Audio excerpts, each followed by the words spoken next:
சரி, வாசிக்கலாம். லூக்கா சுவிசேஷம் 2வது அதிகாரம் 37வது வசனத்தை நாம் வாசிக்க போகிறோம். இது ஏறக்குறைய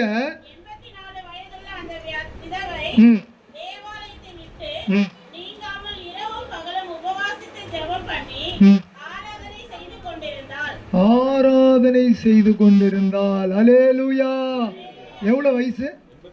84 வயசுங்க. ஒரு ஆயா பாட்டி. அந்த பாட்டி என்ன பண்ணாங்களாம், ஜெபாலயத்தை விட்டு நீங்காமல் அவங்க என்ன பண்ணாங்க, இரவும் பகலும் உபவாசித்து ஆராதனை பண்ணி ஜெபித்து கொண்டிருந்தார்கள். இரவும் பகலும் அப்படின்னு நான் அப்படியே ஷேக் ஆயிடுச்சு எனக்கு. என்னங்க உபவாசம் சொன்னால் நாங்கள் ஒரு உபவாச ஜெபம் வைக்கிறோம் 12 மணி நேரம், அதுக்கே கிளுகிள்னு ஆகிடும் உடம்பு. அப்போ வர்றவங்களுக்கு எப்படி இருக்குன்னா, பாஸ்டருக்கு சுகர், பாஸ்டர் அவருக்கு அது பாஸ்டர் இது பாஸ்டர். நான் என்ன சொல்லுவேன்னா, உங்களால் எப்படியெல்லாம் உபவாசம் இருக்க முடியுமோ அப்படியெல்லாம் இருங்க. ஆனால் சபையில் உட்காந்து என்ன பண்ணுங்க, மற்றவங்களுக்காக ஜெபம் பண்ணுங்க அப்படி சொல்லுவேன். நான் அடிக்கடிக்கு என்ன சொல்லுவேன்னா, யாராவது இப்படி நெளிஞ்சாங்கன்னா அம்மா ஓரமாக சாஞ்சிக்கோ அப்படி சொல்லுவேன். சரி, ஓரமாக சாய முடியலன்னா நேரம் அப்படி ஓரமாக பத்துக்கணும். உன் காதை மட்டும் இங்கே பாரு, உன் கண்ணை மட்டும் இங்கே பாரு, உன் அப்போ நான் எதை விரும்புகிறேன்னு சொன்னால், இந்த ஆயா, இந்த பாட்டி 84 வயசாயிருக்குது. அவங்க என்ன பண்ணுறாங்கன்னா, ஏறக்குறைய அதாவது சொல்கிறாங்க, ஒருவேளை 100 கூட இருக்கலாம், இல்லை 90 கூட இருக்கலாம். ஆனால் சொல்கிறாங்க, ஏறக்குறைய 84 வயது உள்ள அந்த விதவை தேவாலயத்தை விட்டு நீங்காமல். அல்லேலூயா. நீங்களும் நானும் தேவாலயத்தை விட்டு நீங்கவே கூடாது. இன்றைக்கு அந்த தேவாலயம் யாருன்னு சொன்னால் நீங்கள் தான். அப்போ தேவாலயத்தில் யார் இருக்கிறாருன்னு சொன்னால் ஏசப்பா இருக்கிறார். நீங்களும் நானும் இந்த சரீரத்தை விட்டு நீங்கவே கூடாது. இந்த சரீரத்தை விட்டு என்னுடைய பரிசுத்த ஆவி வெளியே போச்சுன்னா இந்த சரீரத்துக்குள்ளே பாவம் வந்துடும், கண்களின் இச்சை வரும், ஜீவியத்தின் பெருமை வரும். இப்போ இந்த பெருமை இருக்குது ரொம்ப டேஞ்சரானது. பெருமைக்கு மட்டும் நம்ம இடம் கொடுக்கவே கூடாது. தயவு செய்து பெருமை இடம் கொடுத்துறாதீங்க. இந்த கண்களின் இச்சை கூட நம்ம ஜெபிச்சிடலாம். ஆனால் இந்த பெருமை இருக்குதுல்ல, நம்ம எதிர்பார்க்காம நேரத்தில் உள்ளே உட்காந்துரும். அப்போ பாருங்க, ஏறக்குறைய 84 வயது உள்ள அந்த பாட்டி இரவும் பகலும் ஜெபம் பண்ணும். எப்படிப்பட்டதான ஜெபத்தை செய்தார்கள் என்று சொன்னால், உபவாசித்து ஜெபித்தார்கள். அல்லேலூயா. ஏன் அவர்கள் உபவாசித்து ஜெபித்தாரு? ஒரு கேள்வி இருக்குதுல்ல.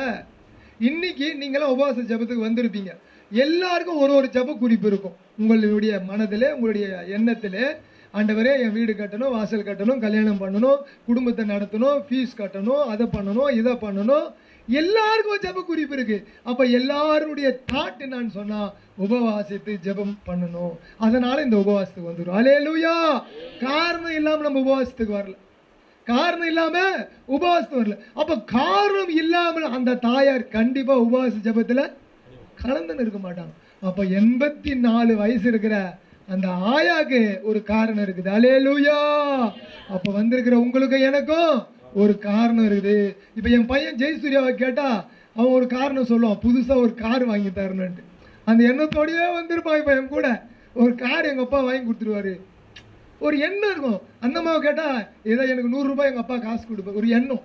அப்போ எல்லாருக்கும் எண்ணம் இருக்குது. எனக்கு ஒரு எண்ணம் இருக்குது. என்ன எண்ணம்னு சொன்னால், எப்படியாவது சபையை ஆசீர்வதிக்கணும் ஆண்டவரே, எப்படியாவது அவங்களுடைய நோக்கம் நிறைவேறணும் ஆண்டவரே, எப்படியாவது ஆண்டவரே உங்களுடைய வசனத்தை நான் என்ன பண்ணிடணும், பிரசங்கம் பண்ணணும் ஆண்டவரே. ஒரு நோக்கத்தோடு வந்திருக்கிறோம்.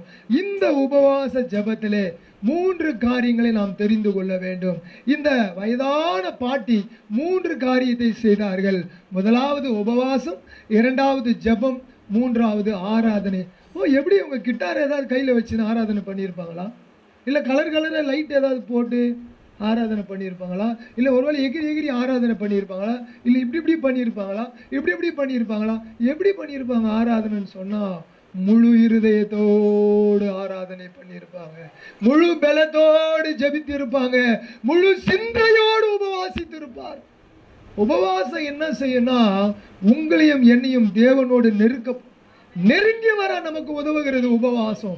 ஜெபம் என்ன பண்ணுன்னு சொன்னா, நீங்களும் யாரு, நம்முடைய கேரக்டர் என்னன்னு சொல்லிட்டு ஆண்டவர்கிட்ட ஜெபிக்கும் போதே சொல்றாரு, எப்பா ஏன்பா கோவப்பட்ட, எப்பா ஏன்பா பார்த்த, எப்பா என்னப்பா இவ்வளோ கஞ்சித்தனமா இருக்கிற, என்னப்பா இப்படி செய்யற. ஜெபம் நம்மளை உருவாக்கும். ஆராதனை என்ன பண்ணும் சொன்னா, ஆண்டவரே சேனைகளின் கர்த்தர் பரிசுத்தர், சேனைகளின் கர்த்தர் பரிசுத்தர். ஆராதனைனா நம்ம ஏதோ நினைச்சுன்னு இருக்கிறோம். ஒரே ஒரு ஆராதனை தான் இருக்குது, அதுதான் சேனைகளின் கர்த்தர் பரிசுத்தர். மேலையும் கீழே அந்த ஆராதனை மட்டும்தான். மேல சொல்லின்னு இருக்கிறாங்க, என்ன சொல்றாங்கன்னா, சேனைகளின் கர்த்தர் பரிசுத்தர் பரிசுத்தர் பரிசுத்தர். எப்படி சொல்றாங்கன்னா ஓயாம சொல்றாங்க. அவங்களுடைய வேலையை என்னன்னு கேட்டா இதுதாங்க, அவங்க வேலையே இதுதான். அப்ப நீங்களும் நானும் இந்த வேலையை நம்ம செய்யணுங்க, இந்த வேலையை நம்ம செய்யணும். சரிங்க, இதையே செஞ்சுன்னு இருந்தா எங்க குடும்பத்தை எப்படி நடத்துறது? குடும்பத்தை நடத்தினே செய்யணுங்க. ஒரு தேவ மனிதன் இருந்தார், யோனோக்கு அவனுடைய பெயர். 365 ஆண்டுகளிலே அவன் தேவனோடு சஞ்சரித்துக் கொண்டிருந்தார். அவன் காணாமல் போனார், அவன் எடுத்து கொள்ளப்பட்டார். வாழ்க்கை இருந்தது, குழந்தைய பெத்தாரு, குழந்தைய வளர்த்தாரு, காட்டிலேயே வாழ்ந்தாரு, விவசாயம் பண்ணாரு, சாப்பிட்டாரு.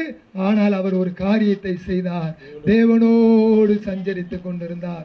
நீங்களும் அப்படிதான் இருக்கணுங்க, நீங்களும் அப்படிதான் இருக்கணும். துணி துவைக்கிறீங்களா? ஸ்தோத்திர பலி அப்பாவுக்கு, துதியும் கனமும் மகிமையும் என் அப்பாவுக்கு. அப்படி பாடினே துவைக்கணும், அப்படி பாடி அப்படியே துவைக்கணும். அப்படியே சமைக்கிறோமா, ஆண்டவரே ஸ்தோத்திரம் ஸ்தோத்திரம் ஸ்தோத்திரம் சமைக்கணும். நல்லா இல்லாத சாம்பார் கூட நல்லா மாறிடும். தக்காளி இல்லைன்னா கூட தக்காளி இல்லாமல் சாம்பார் செஞ்சிடலாம், வெங்காயம் இல்லைன்னா கூட வெங்காயம் இல்லாமல் சாம்பார் செஞ்சிடலாம். நான் ஒரு நாள் செஞ்சு சாப்பிட்டு பார்த்தேன், சூப்பராக இருந்தது வெங்காயம் இல்லாமல். உண்மையாக சொல்கிறேன், நம்ம எப்படி தான் இருக்கணும், ஒரு ஃபயராக இருக்கணுங்க.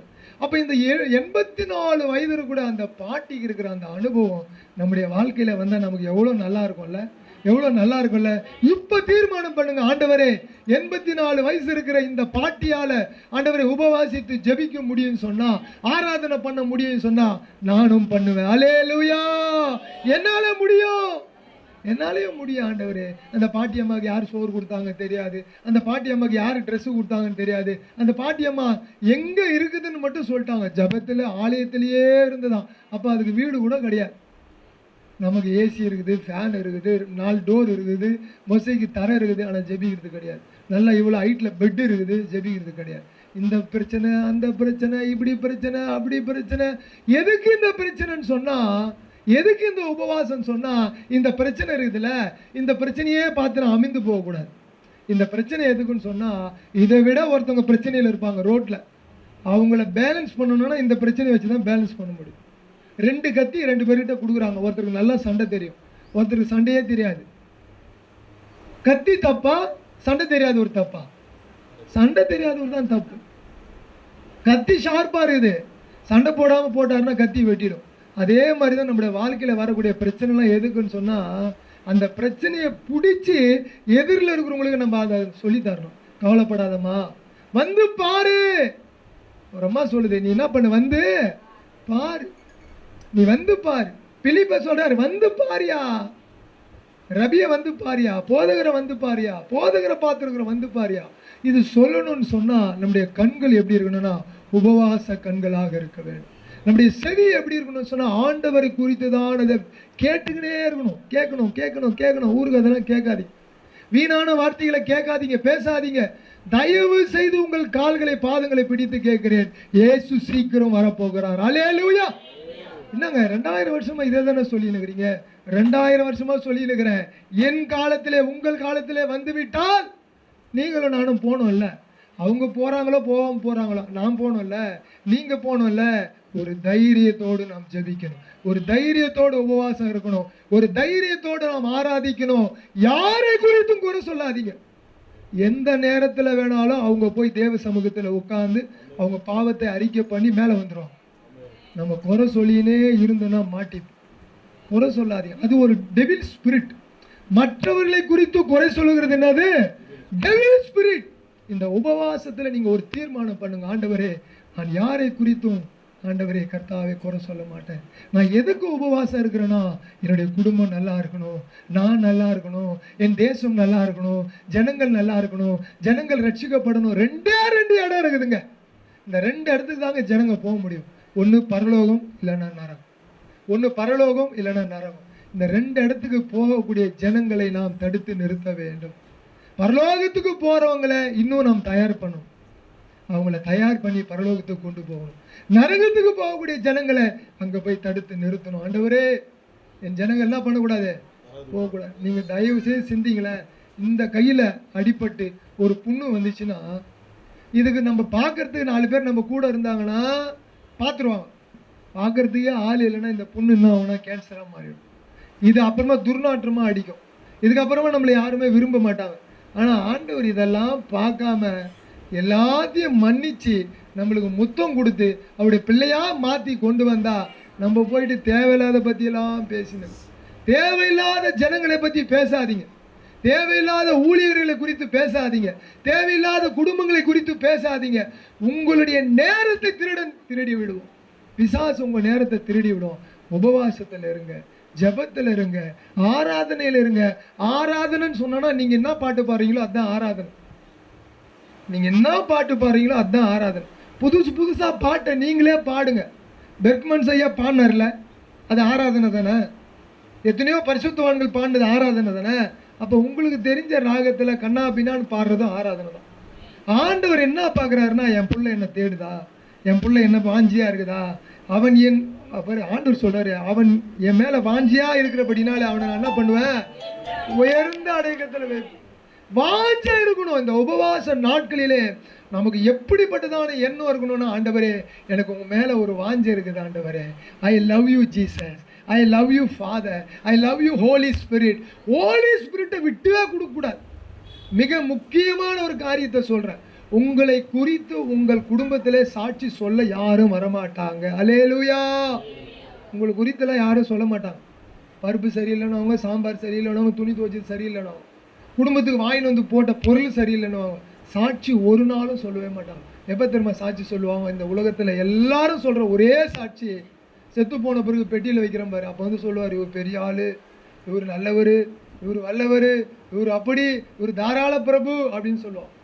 ஏன்னு கேட்டிங்கன்னா அதுக்கு பின்னாலே ஏதாவது ஒரு ஆதாயத்துக்காக சொல்லுவாங்க. அந்த குடும்பத்தை அட்டாக் பண்ணுறதுக்கோ, அவங்க கூட சேர்றதுக்கோ, அவங்கக்கிட்டேருந்து ஏதாவது பொருளை வாங்குறதுக்கோ சொல்கிற சாட்சி.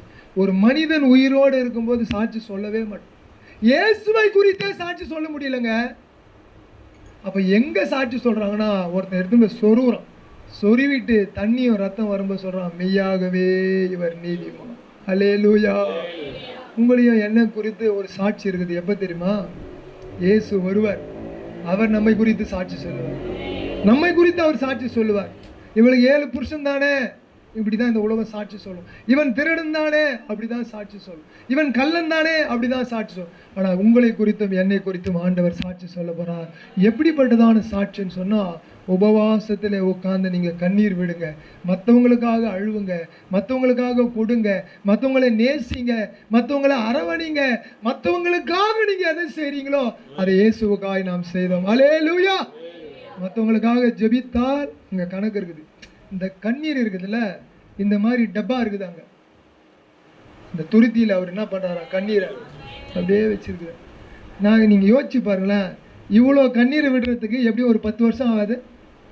அப்போ நம்ம கண்ணீர்லாம் எடுத்து வச்சுருக்காருன்னு அவர் எவ்வளோ பொறுமைசாலி இல்லை ஆண்டவர், எவ்வளோ அன்பு உள்ளவர் இல்லை. ஒரு ட்ராப்பாக வச்சுக்கிறாரோ. ஒரு நாள் நான் போவேன், ஜெய்சங்கர் இங்கே வா அப்படின்னு கூப்பிடு. என்ன ஆண்டவர், நீ லூசு தனமாக அழுத பாரு, அதெல்லாம் பாரு, இங்கே வச்சுக்கிறேன் பாரு அப்படின்னு.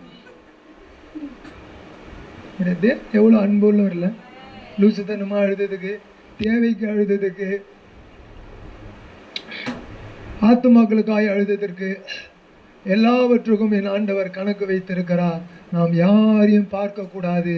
ஆண்டவரே, 84 வயது இருக்கக்கூடிய அந்த பாட்டி ஆலயத்தை விட்டு நீங்காமல் இரவும் பகலும் ஜெபி. ப்ளீஸ் என்னை கவனிங்க, யாரும் பேசாதீங்க அம்மா, என்னை கவனிங்கம்மா ப்ளீஸ்மா. அப்போ பாருங்க, ஆண்டவரே, அந்த பாட்டி இரவும் பகலும் அழுது ஜெபிப்பார்கள் என்று சொன்னால் நானும் என்ன செய்ய போகிறேன் ஆண்டவரே? அழுது ஜெபிக்க போகிறேன், கண்ணீர் விட போகிறேன், உபவாசம் இருக்க போகிறேன்.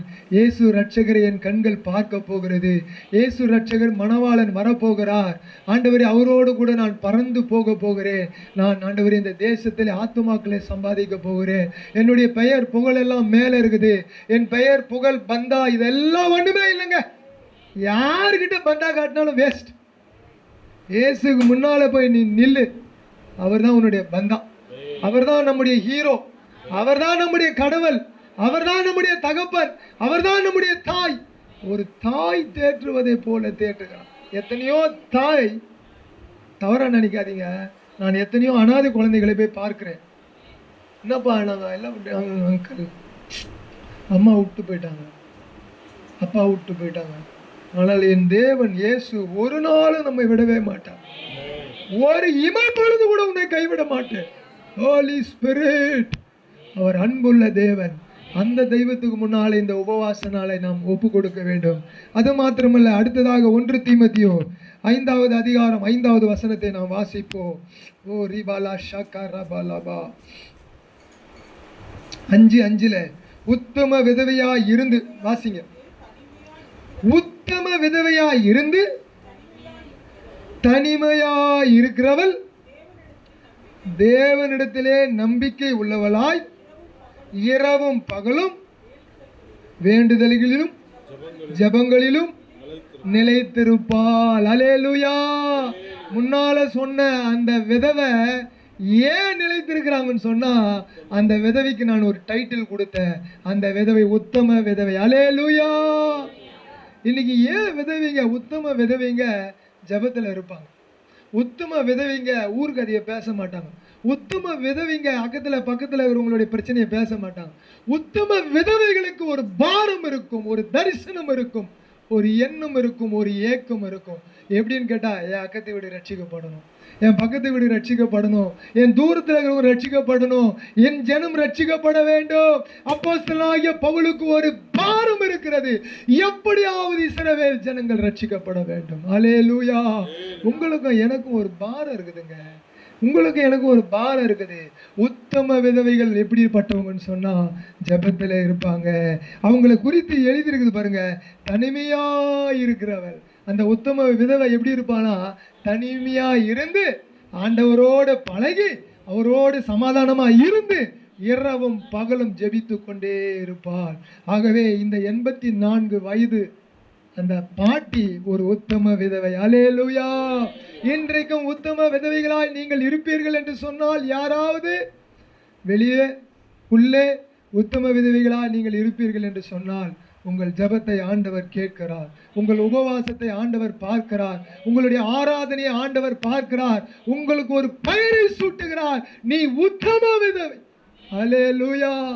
உன்னை பார்த்து இந்த உலகம் எதை வேணா பேசட்டும், ஆனால் என் ஆண்டவர் சொல்லுகிறார், நீ உத்தமை, நீ உத்தம, நீ உத்தமி, நீ உத்தமி, நீ உத்தமி, நீ உத்தமி, நீ உத்தமை விதவே. நீ ஒன்னே ஒன்று மாத்திரம் செய், இரவும் பகலும் அவரை நோக்கி கூப்பிட்டு கொண்டே, நீ அவரை நோக்கி கூப்பிட்டு கொண்டே இரு, நீ அவரை நோக்கி கூப்பிட்டு கொண்டே இரு. எங்கே நிலைத்திருந்தால் அந்த உத்தமை விதவின்னு சொன்னா, ஜப ஆலயத்திலே நிலைத்திருந்தாள். அல்லேலூயா. நீங்க உங்க ஜப ஆலயத்திலே நிலைத்து நில்லுங்க, உங்களுடைய சரீரமாகிய ஆலயத்தில் நிலைத்து நில்லுங்க. வரும்போதும் போகும்போதும் நீங்க ஆசீர்வாதமா இருக்கணும்னு சொன்னா, ஜப ஸ்பிரிட் எப்பவும் இருக்கணுங்க, யாரையும் பார்க்க கூடாது. இந்த ஜபம் எப்படிப்பட்டதுன்னு சொன்னா, கையளவு அங்கிருந்து எழும்பும் சின்னதா, அப்புறம் பார்த்தா எத்தனையோ ஆகாப்புகளை துரத்தும். அல்லேலூயா. தீர்க்கதரிசி சொல்லுகிறார், போய் பார், கையளவு மேகம் அப்படியே எழும்புகிறது. பின்னால பார்த்தா ஆகாப்பு அலறி அடிச்சு ஓடுகிறான். எதிரிகளை துரத்துகிறது ஜப மேகம், எதிரிகளை துரத்துகிறது ஜப மேகங்க. இன்னைக்கு ஒருவேளை நீங்க வேணா, ஓ அற்பமாய் நான் இந்த ஜெபத்தை ஆரம்பித்திருக்கலாம், ஆனால் நீங்கள் உத்தமையாக இருந்து ஆராதனை செய்து ஜெபித்து ஆண்டவரோடு உபவாசித்து இருப்பீர்கள் என்று சொன்னால், ஆண்டவர் உங்களை ஆசீர்வதிக்க அவர் வல்லவராக இருக்கிறார். அதனால தான் சங்கீதக்காரர் சொல்லும் பொழுது சொல்லுவார், சங்கீதங்களின் புஸ்தகம் 23:6 சொல்லுகிறது, என் ஜீவனுள்ள நாளெல்லாம் நன்மையும் கிருபையும் என்னை தொடரும், நான் கர்த்தருடைய வீட்டிலே நீடித்த நாட்களாய் நிலைத்திருப்பேன். அல்லேலூயா. முதல்ல ஒருத்தங்க ஜபங்களிலே நிலைத்திருந்தார்கள், இரண்டாவது ஜப வீட்டிலே ஒருத்தர் நிலைத்திருக்கிறார். அவர் சொல்றாரு, நன்மையும் பாருங்க, என் ஜீவனுள்ள நாளெல்லாம் நன்மையும் கிருபையும் என்னை தொடரும், நான் கர்த்தருடைய வீட்டிலே நீடித்த நாட்களாய் நிலைத்திருப்பேன். அல்லேலூயா. நீங்களும் நானும் எப்படி நிக்கணும்னு கேட்டா, நிலையா நிக்கணும். இந்த வீட்டில் தூண் இருக்குதுல்ல, அந்த தூண் எப்படி நிலையா இருக்குது, இந்த ஜப ஆலயத்துக்கு தேவைப்பட்டது. அந்த மாதிரி உங்க குடும்பத்துக்கு நீங்க தாங்க நிலை. நீங்க நிலைச்சிருந்தாதான் ஊழியம் நடக்கும், நீங்க நிலைச்சிருந்தாதான் ஜபத்தில் உங்க குடும்பம் நடக்கும். நீங்க நினைச்சிருந்தாதான் அடுத்த கட்ட லெவல்ல உங்களுடைய ஃபேமிலியை உயர்த்தி வைப்பாருங்க. ஏன் இன்னைக்கு நிறைய குடும்பங்கள்ல பிரச்சனைகள் வருதுன்னு சொன்னா, சோர்வின் ஆவி, சோர்வின் பள்ளத்தாக்கிலே உங்களை கொண்டு போகிற தீர்க்கதரிசிகள் சொல்றாங்க, போத ஆண்டவரை எடுத்துக்கொள்ள ஆண்டவரே. நினைவே குறித்த தீர்க்கதரிசனம் சொன்ன அந்த யோனா சொல்ற, ஐயோ அப்பா என்ன விட ஆண்டவரை எடுத்துக்கோ ஆண்டவர். எலியா தீர்க்கதரிசி சொல்லுகிறார், எடுத்துக்கொள்ள ஆண்டவர். எத்தனையோ பரிசுத்தவான்கள் போதுன்றாங்க. ஏன் தெரியுமா?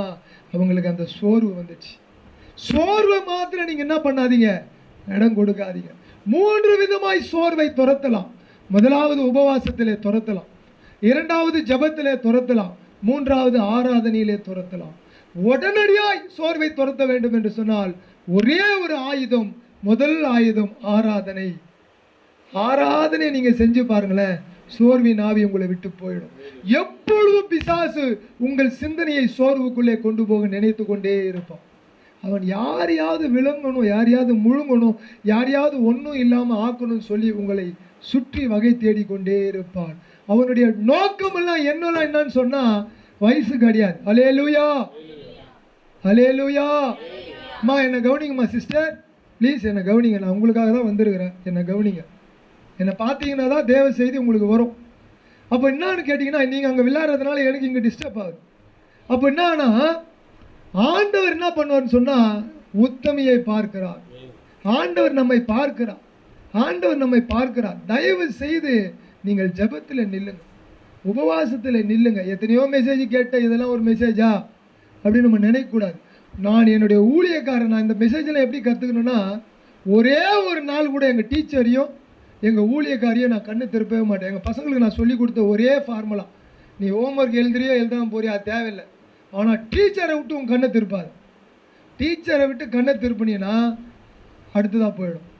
ஒரு சினிமா போயினே இருக்குது, 4 வசனம் போயினே இருக்குது, கண்ணை திருப்பினா 3 வசனம் போயிடுச்சுன்னா படம் புரியுமா?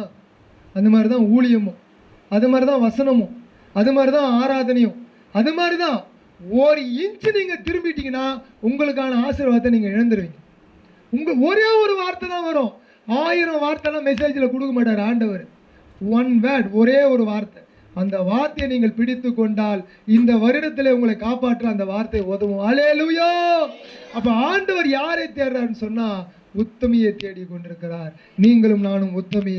அதனாலதான் வேதம் சொல்லுது, என் ஜீவனுள்ள நாளெல்லாம் நன்மையும் கிருபையும் என்னை தொடரும். உங்களை நன்மையும் கிருபையும் இந்த வருஷத்திலே தொடரப்போகுது. 2026 உங்களை குறித்து யாரெல்லாம் கேவலமா பேசினாங்களோ, யாரெல்லாம் ஒரு மாதிரியா பார்த்தாங்களோ, அவங்களுக்கு முன்னால நான் ஊழியனா இருந்து சொல்லுகிறேன், நீங்கள் உத்தமர்கள், நீங்கள் உத்தமிகள், நீங்கள் ஜெபிக்கிறவர்கள், நீங்கள் ஆராதனை செய்கிறவர்கள், நீங்கள் உபவாசிக்கிறவர்கள். உங்களை பார்த்து கர்த்தர் சொல்லுகிறார், நன்மையும் கிருபையும் என்னை தொடரும் என்று நீங்கள் சொல்லணும். எது வரைக்கும் தொடரும் சொன்னா, என் ஜீவனுள்ள நாட்கள் எல்லாம் தொடரும். நான் கர்த்தருடைய வீட்டிலே நீடித்த நாட்களாய் நிலைத்திருப்பேன். அல்லேலூயா. மிகப்பெரிய ராஜா, மிகப்பெரிய ராஜா, 45 ஆண்டுகள் அரசாட்சி பண்ண தாவீது ராஜா சொல்றாரு, நன்மையும் கிருபையும் என்ன பண்ணும்? தொடரும். நான் கர்த்தருடைய வீட்டிலே நீடித்த நாட்களாய் இருப்பேன். அல்லேலூயா. நீடித்த ஆயுசு நமக்கு வேணுமா? கர்த்தருடைய வீட்டில் தங்குங்க. நீடித்த ஆயுசு நாட்கள் வரணுமா? உபவாசித்து ஜெபம் பண்ணுங்க. நீடித்த ஆயுசு நாட்கள் வர வேண்டுமா? ஆராதனை செய்யுங்க. நீடித்த நாட்கள் உங்களுக்கு வளரணுமா? ஜெபத்திலும் ஆராதனையிலும் ஸ்தோத்திரத்திலும் நீங்க போய்கிட்டே இருங்க. ஸ்தோத்திரங்கள் செய்யும் பொழுது கிருபை பெருகும். கிருபை பெருகும் பொழுது உங்கள் குடும்பங்களும் நீங்களும் நானும் காக்கப்படுவோம். அல்லேலூயா. ஒரே ஒரு வசனத்தை வாசிக்கலாம், கரெக்டா 10 விட்டுருவேன், 1:10. அப்போஸ்தலர் 14:23 வாசிங்க. அப்போஸ்தலர் 14:23. அல்லாமலும் அந்தந்த சபைகளில் அவர்களுக்கு மூப்பர்களை ஏற்படுத்தி வைத்து உபவாசித்து ஜெபம் பண்ணி அவர்கள் விசுவாசித்து பற்றி கொண்ட கர்த்தருக்கு அவர்களை ஒப்புவித்தார்கள். நீங்களும் நானும் உபவாசித்து காத்து கொண்டிருந்தால் ஊழியர்கள் உங்களை ஒப்பு கொடுப்பாங்க. யார்கிட்ட? கர்த்தர்கிட்ட ஒப்பு கொடுப்பாங்க. அதே சமயத்தில் இந்த வசனம் எதை குறித்தது என்று சொன்னால், பவுலும் பர்னபாவும் ஊழியத்துக்கு பிரிச்சாங்க. பவுலியும் பர்னபாவும் என்ன பண்ணாங்க? ஊழியத்துக்கு பிரிச்சாங்க. ஒரு மனிதனை ஊழியத்துக்கு பிரிக்க வேண்டும் என்று சொன்னால் அவன் எப்படிப்பட்டவனாக இருக்க வேண்டும் என்று சொன்னால் அந்த ஊழியன் உபவாசித்து ஜெபிக்கிறவனாக இருக்க வேண்டும். எந்த மனுஷனும் எந்த மனுஷியோ உபவாசித்து ஜெபம் பண்றாங்களோ அவங்களுக்கு ஆண்டவர் பின்னால வர்ற காரியத்தை காமிச்சிருவார். அது ஊழியமாக இருக்கலாம், அது குடும்பமாக இருக்கலாம், அது வியாதியாக இருக்கலாம், அது வறுமையாக இருக்கலாம், அது பிரச்சனையாக இருக்கலாம். அந்த பிரச்சனையை துரத்த ஆண்டவர் உங்களை பயன்படுத்துவார். இங்க ஊழியத்துக்கு பிரிக்கிறாங்க. பர்னபாவையும் பவுலையும் எப்படி பிரிச்சாங்கன்னா, போயிட்டு வாப்பா ஊழியத்துக்கு இருந்தாப்பா, பைபிள்லாம் கொடுக்கல, உபவாசித்து ஜெபம் பண்ணாங்க. பரிசுத்தவான்கள் உபவாசித்து என்ன பண்ணாங்க? ஜெபம் பண்ணாங்க. யாரோடு இருந்த பரிசுத்தவான்கள் தெரியுமா? இயேசு கிறிஸ்துவோடு இருந்த சீஷர்கள். சீஷர்களுக்கு ஒரு பேட்டர்ன் தெரிஞ்சது. இயேசு கிறிஸ்து உபவாசித்து ஜெபித்து எங்களை தேர்வு செய்தார். ஆகவே நாங்கள் எப்படிப்பட்டதா ஜெபங்களை ஏறெடுக்க போகிறோம்? உபவாசித்து ஜெபித்து உடன் ஊழியர்களை தேர்வு செய்ய போகிறோம். ஒருவேளை உங்க குடும்பத்தில் மருமகளை தேர்வு செய்யலாம், மருமகனை தேர்வு செய்யலாம், அல்லது உங்க கூட ஃப்ரெண்ட்ஷிப்பை தேர்வு செய்யலாம். யாரை தேர்வு செய்தாலும் ஆண்டவர்கிட்ட கேட்டு தேர்வு செய்யணும். கண்டவங்களெல்லாம் சேர்த்துக்கூடாது. கண்டவங்களெல்லாம் சேர்த்தீங்கன்னா கடைசி காலம் எப்படிப்பட்ட காலம் என்றால் தற்பிரியர் காலம், பணப்பிரியர் காலம், பொருளாசை உள்ளவர்கள் காலம், திருடர்களின் காலம், விபச்சாரக்காரர்களின் காலம். இந்த காலம் மிக மோசமான காலம். இந்த காலத்தில் கண்டவங்களும் போய் சேர்ந்துடக்கூடாது. மிக கவனமாக நாம் கையாள வேண்டும். அதுக்கு காரணம் நம்ம கூட ஒரே ஒரு ஆயுதம் உபவாசம், அதுக்கு ஒரே ஒரு ஆயுதம் ஜெபம், அதுக்கு ஒரே ஒரு ஆயுதம் ஆராதனை. நல்லா பாருங்களேன், ஜெபிக்கிற ஊழியர்கள் ரோட்ல போகும்போது யாரையாவது பார்த்தா கூட அப்படின்ட்டு தான் போவோம். நின்று அவங்களுக்கு நேரம் எடுத்து என்ன ஆச்சு ஏதாச்சு அதெல்லாம் கேட்க மாட்டாங்க. ஏன்னா இவன் வந்தானா நம்ம ஜெபத்தை கெடுத்துருவான். நான் இப்போ மெசேஜ் கொடுக்க போகிறேன் ஒரு இடத்துக்கு, ஒரு சிறப்பான ஒருத்தர் வருவார், பழைய ஆள், என்னுடைய பழைய ஃப்ரெண்டு. அவர் வேற மாதிரி பேசுவார், மச்சான் மாமான்னு பேசுவார். அவர்கிட்ட போய் நான் மச்சான் மாமான்னு பேசினேன்னா வரும்போது என்னுடைய ஜெபம் என்ன ஆகிடும்? அவுட் ஆகிடும். அப்போ நம்ம தேர்வு செய்கிறதுல கவனமாக இருக்கும். இல்லைங்க ஒரு சூப்பராக ஒயிட் அண்ட் ஒயிட் போட்டுக்கிறார், மீசெல்லாம் எடுத்துட்டார், ஒரு பெரிய பரிசுத்தவான்கள் நீங்கள் தேர்வு பண்ணிங்கன்னா தப்பு.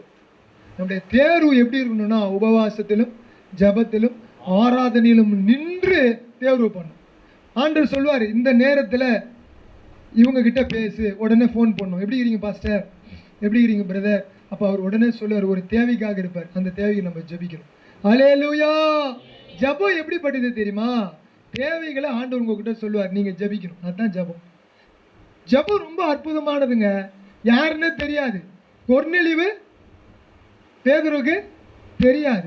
பேதுரு ஜெபித்து கொண்டிருந்தார். 2 பேர் வந்தாங்க. எப்படி வந்தாங்க? தான தர்மங்களை செய்கிறான். புறஜாதியின் இடத்திலிருந்து வந்த கொர்நேலியு, 100க்கு அதிபதியாகிய கொர்நேலியு, கர்த்தருக்கு பயந்த கொர்நேலியு, வீட்டாரோடு ஆண்டவரை தேடுகிற கொர்நேலியு கர்த்தரை தேடிக்கொண்டே இருந்தான். அவன் 100க்கு அதிபதி, ஒரு டிசிக்கு மேல பொறுப்புல இருக்கிறான், போலீஸ் ஆபீசர்.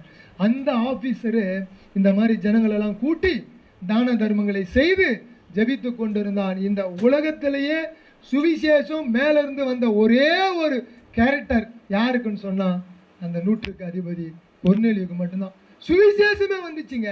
இயேசு கிறிஸ்துவே சொல்றாரு, நேரா பேதுரு வருவாரு, ஞானஸ்தானம் எடு. அல்லேலூயா.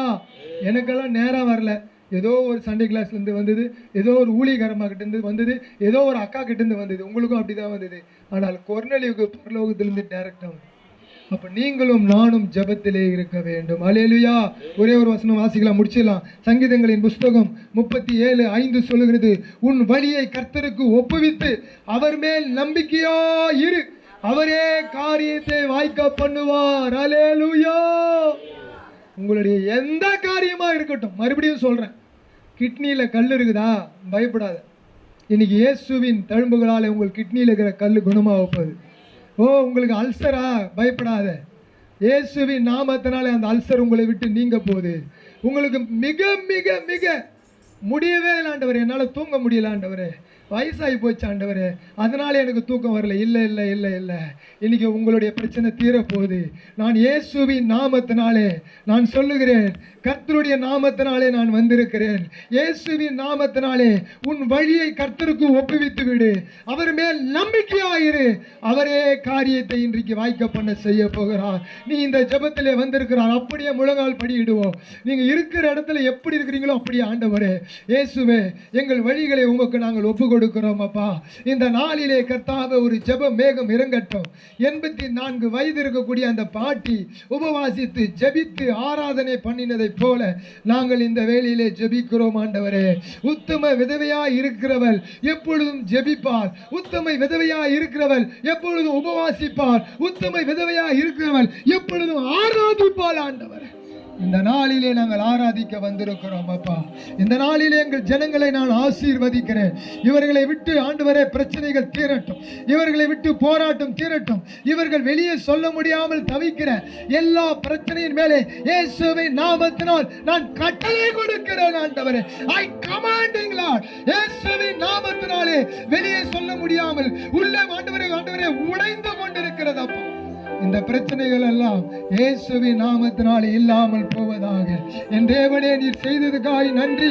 நான் தேவனுடைய ஊழியக்காரன், எனக்குள்ளே இருக்கிற பிரச்சனையை வெளியே சொல்ல முடியாமல் நான் தவிக்கிறேன் என்று நீங்கள் நினைப்பீர்கள் என்று சொன்னால் உங்கள் பிரச்சனையை பார்க்க வானாதி வானங்கள், வானாதி வானங்கள் கொள்ளாத ஒரு ரட்சகர் இருக்கிறார். அவர் நம்முடைய பிரச்சனைகளை பார்க்கிறார், நம்முடைய கண்ணீரை காண்கிறார். ஓ ரபல ஷகரத ரபலபோ, ஓ ரபல கரத ரபலபோ, ரதரதரத ரபல கரத ரபலபோ. வெளியிலே இந்த சத்தத்தை கேட்டுக்கொண்டிருக்கிற என் அக்கா, என் அண்ணனே, என் தம்பியே, என் தங்கச்சியே, கர்த்தர் உன்னை நேசிக்கிறார். அவர் உனக்காகவே வந்தார். அவர் உன்மேலே அக்கறை வைத்திருக்கிறார். உன் கடன் பிரச்சனையிலிருந்து உன்னை தூக்குவார். உன் வியாதியிலிருந்து அவர் தூக்குவார். உன் படுக்கையை விட்டு எழும்பி நட என்று சொல்லக்கூடிய என் ஆண்டவராக இயேசு கிறிஸ்து இங்கிருந்து சொல்லுகிறார். உன்னை அவர் நேசிக்கிறார். உன்னோடு கூட இருக்கிறார். உன்னோடு உறவாட அவர் நினைக்கிறார். அவர் உன்னை நம்பி இருக்கிறார். நீ அவர் அண்டையிலே வா. அவர்கிட்ட வந்து சொல்லு, ஆண்டவரே என் பாவங்களை மன்னி என்று சொல்லு. ஆண்டவரே எனக்கு உதவி செய்யன்னு சொல்லு. ஆண்டவரே என் கூட இரு என்று சொல்லு. இந்த வேளையிலே ஆண்டவர் உனக்கு அபிஷேகத்தை தந்து அவர் உன்னை நல்ல வழியிலே நடத்துவார். ஆண்டவரே, இந்த பாவத்தை விட்டு என்னால் வர முடியலையா? என்னால முடியல ஆண்டவரே. என் குடும்பத்துக்கு தெரியாத ஆண்டவரே, என்னுடைய பிள்ளைகளுக்கு தெரியாத ஆண்டவரே, என் பெற்றோருக்கு தெரியாத ஆண்டவரே என்று சொல்றியா? இயேசு உன் பாவத்தை மன்னிக்கிறார். இப்பொழுதே நீ இருக்கிற இடத்திலேயே ஆண்டவரே என் பாவத்தை மன்னி என்று சொல்லு. ஆண்டவர் உனக்கு உதவி செய்கிறார். ஆண்டவர் உனக்கு உதவி செய்கிறார். ஆவியானவரே உமக்கு நன்றி. எங்கள் ஜெபங்களை கேட்டதுக்காய் உமக்கு நன்றி. எங்கள் விண்ணப்பங்களை கேட்டதுக்காய் நன்றி. உபவாசத்தை பார்த்ததுக்காய் நன்றி. ஜெபத்தை பார்த்ததுக்காய் நன்றி. ஆராதனையை பார்த்ததுக்காய் நன்றி. இந்த சபையை நீர் ஆசீர்வதித்ததுக்காய் நன்றி. வந்திருக்கிற தேவ மனிதர்களை நீர் ஆசீர்வதித்ததுக்காய் நன்றி. வந்திருக்கிறதான ஆண்டவரே அக்காவையும் அண்ணனையும் ஆசீர்வதித்ததுக்காய் நன்றி. எங்கள் தங்கச்சிகளை ஆசீர்வதித்ததுக்காய் நன்றி. எங்கள் சகோதரிகளை ஆசீர்வதித்ததுக்காய் நன்றி. எங்கள் பிள்ளைகளை ஆசீர்வதித்ததுக்காய் நன்றி. ஆண்டவர் தொடர்ந்து ஆசீர்வதிங்க. கிருபைக்குள்ளே மூடுங்க. பெரிய காரியங்களை இயேசுவின் நாமத்தில் ஜெபிக்கிறேன் நல்ல பிதாவே. ஆமென். Thank you. God bless you.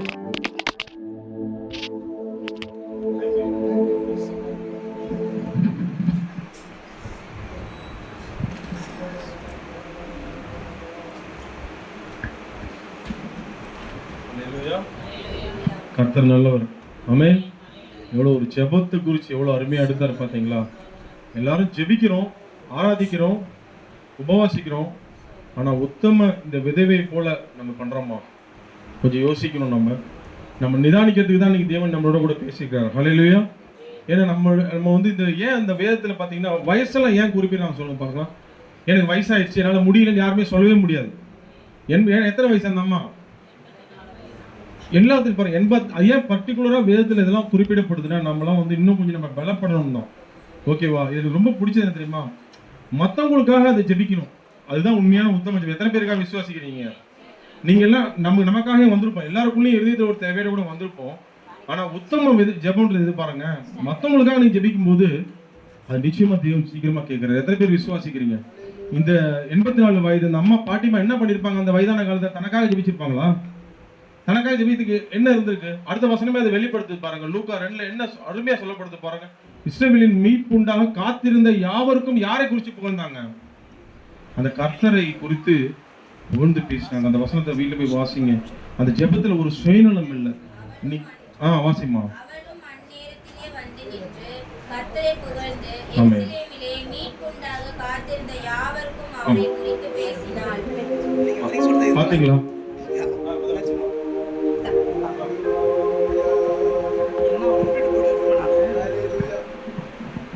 நல்லா கவனிச்சுக்கலாம்.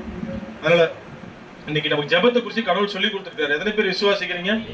ஜெபத்துல ஆல்டர் பண்றாரு நம்மள ஜெபத்துல. ஆமென். அந்த ஜெபம் வந்து பிறருக்காக இருக்கும் பொழுது, இந்த 84 வயது பாட்டி போல இருக்கும் பொழுது கர்த்தர் நிச்சயமாக கேட்கிறார். ஹல்லேலூயா. நம்ம ஜெபத்தை முடக்க பார்ப்பான் பிசாசு. கவனமா இருக்கணும். அதனால தயவு செய்து நீங்க ஒரு காரியத்தை மட்டும் புரிஞ்சுங்க. நான் முடிக்க போறேன். மற்றவங்களுக்காக ஜெபிக்கிறவங்களுக்கு ஜெபமே ஒரு ஸ்பெஷலுங்க. எத்தனை பேர் விசுவாசிக்கிறீங்க? யோபு தன்னுடைய நண்பருடைய சிறையிருப்புக்காக ஜெபிச்சாரு. அவர் சிறையிருப்புல இருந்து அவர் நண்பர் விடுதலையாக்கப்பட்டார். ஆனா ரத்தத்திலே ஆசீர்வதிக்கப்பட்டது யாரு? யோபு. ஹல்லேலூயா. அதே போல நல்லா கவனிங்க. ஆபிரகாம் லோத்துக்காக ஜெபிச்சாரு. ஆனா யார் அதிகமா ஆசீர்வதிக்கப்பட்டாரு? லோத்து விடுவிக்க தான் பட்டாரு. அதுவும் கஷ்டப்பட்டு தான் விடுவிக்கப்பட்டார். ஆனா சந்ததியை ஆசீர்வதிக்கப்பட்டது யாரு? மத்தவங்களுக்காக ஜெபிக்கிற யாருமே குறைஞ்சு போறதே இல்லைங்க. இன்னைக்கு நீங்க வந்திருப்பீங்க. ஆனா உங்களுக்கு அருமையா ஐயா சொன்னாரு, தேவைகளை உங்ககிட்ட கொடுக்குறாரு ஜெபிக்கிறதுக்கு. எத்தனை பேர் ஜெபிக்க போறீங்க? உங்க தேவைகளுக்காக நான் வந்தா என்கிட்ட ஒரு தேவைகள் லிஸ்ட் கொடுக்குறாரு கடவுள். கவலைப்படாதீங்க. அதுலதான் பெரிய ஆசீர்வாதத்தை மறைச்சு வச்சிருக்காரு. கரங்கத்திலே தேவனுடைய நாமத்தை பயன்படுத்தலாமா? நீங்க அப்படி மற்றவங்களுக்காக ஜெபிக்கும் பொழுது நிச்சயமாக உங்களுடைய ஜெபம் ஒரு முதிர்ச்சியான ஜெபமா இருக்குது. 84 வயசுன்றது எதுக்காகனா உங்களுடைய ஜெபம் 84 வயது புரிய அந்த ஜெபத்துக்கு கூட ஒரு முதிர்ச்சியான, நீ ஒரு 20 வயசு கூட இருக்கலாம். நீ பண்ற ஜெபம் 84 வயசு பண்ற ஜெபம் பண்றதுக்கு அனுபவம் உள்ளதாரும். கரங்கத்திலே தேவனுடைய பயன்படுத்தலாமா? ஏன்னா அதுல ஒரு முதிர்ச்சியும் உத்தமமும் காணப்படுகிறது. கர்த்தர் காண்பார். ஹல்லேலூயா. உண்மையிலே ரொம்ப சந்தோஷமா இருந்தது ஐயா. ஊழியத்துக்கு எங்களுக்கும் ரொம்ப பிரயோஜனமா இருந்தது. அருமையான ஐயாவுடைய ஊழியங்களுக்காக எல்லாரும் ஜெபிச்சுங்க. கரங்க ஒரு வாடி தட்டி தேவனுடைய நாமத்தை பயன்படுத்தலாமா? அவருடைய பிள்ளைகளுக்காகவும் ஜெபிச்சுங்க. கர்த்தர் உங்களை ஆசீர்வதிப்பாராக.